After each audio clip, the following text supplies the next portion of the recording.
పెళ్ళైనా పండగైనా వేడుక ఏదైనా పట్టు చీరల ప్రత్యేక వేదిక వారాహి సిల్క్స్. మండే ఎండాకాలంలో 2 తెలుగు రాష్ట్రాల్లో ఊహించని విధంగా వర్షాలు పడుతున్నాయి. మామూలు వర్షాలు కూడా కాదు, భారీ వర్షాలు పడుతున్నాయి. హైదరాబాద్లో కూడా నిన్న కురిసినటువంటి భారీ వర్షానికి చాలా ప్రాంతాలు కూడా తడిసి ముద్దయ్యాయి. నైరుతి ఋతుపవనాలు చురుగ్గా ముందుకు కదులుతున్నాయి.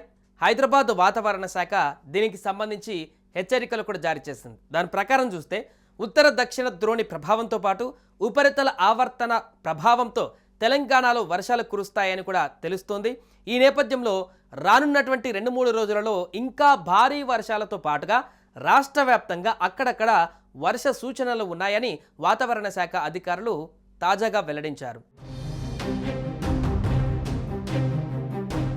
ఉదయం నుంచి వీస్తున్నటువంటి చల్లని గాలులను హైదరాబాదీలు ఎంజాయ్ చేస్తున్నారు. నిన్న రాత్రి కూడా భారీ గాలులతో కొన్ని ప్రాంతాల్లో చెట్లు కూడా నేలకొరిగాయి. ఇప్పటికే తెలంగాణలోని పలు జిల్లాలలో వర్షాలు కూడా పడుతున్నాయి. రంగారెడ్డి జిల్లా చేవెళ్ల నియోజకవర్గంలో పలు చోట్ల ఉరుములు మెరుపులతో ఈదురుగాలులతో కూడిన భారీ వర్షం పడుతోంది. ఈ నేపథ్యంలో ప్రజలు అప్రమత్తంగా ఉండాలని అధికారులు సూచిస్తున్నారు. చెట్ల కింద ఉంటే పిడుగులు పడే అవకాశం ఉంటుందని హెచ్చరిస్తున్నారు. ప్రజలు ఇంట్ల నుంచి బయటకు రావద్దంటూ కూడా అధికారులు సూచిస్తున్నారు. హైదరాబాద్, మెదక్, నాగర్ కర్నూల్, నల్గొండ, సంగారెడ్డి, ఆదిలాబాద్, కొమరంభీం, ఆసిఫాబాద్, నిర్మల్, నిజామాబాద్, వికారాబాద్, మెదక్, జోగులాంబ, గద్వాల జిల్లాల అంతటా కూడా గాలి వేగం గంటకు 40 నుంచి 50 కిలోమీటర్లతో కూడిన వర్షాలు కురిసే అవకాశం ఉందని ఐఎండీ తాజాగా అంచనా వేసింది. వర్షాల పట్ల రైతులు అప్రమత్తంగా ఉండాలని ఐఎండీ అధికారులు సూచించారు. వికారాబాద్ జిల్లా తాండూరు మండలంలో అకస్మాత్తుగా కురిసిన వర్షం కారణంగా రైతులు ఆగమవుతున్నారు. ఆరుగాలం కష్టపడి పండించిన వరి ధాన్యం వర్షార్పణమైంది. నిన్న రాత్రి కురిసిన వర్షానికి కొనుగోలు కేంద్రాలలో ఆరబెట్టినటువంటి ధాన్యం కూడా తడిసి ముద్దైంది. తాండూరు మండలంలోని అంతారము, దస్తగిరిపేట కానీ, చెంగోలు కానీ, గోనూరు కానీ, వీరారెడ్డిపల్లి కానీ తదితర గ్రామాలలో వరి ధాన్యం కొనుగోలు కేంద్రాల వద్ద ఈ యొక్క ఏర్పాట్లు చేశారు. కొనుగోలు కేంద్రం ఏర్పాట్లు ఆయా కొనుగోలు కేంద్రాలలో రైతులు విక్రయానికి తీసుకొచ్చిన ధాన్యం అంతా కూడా ఆరబెట్టారు.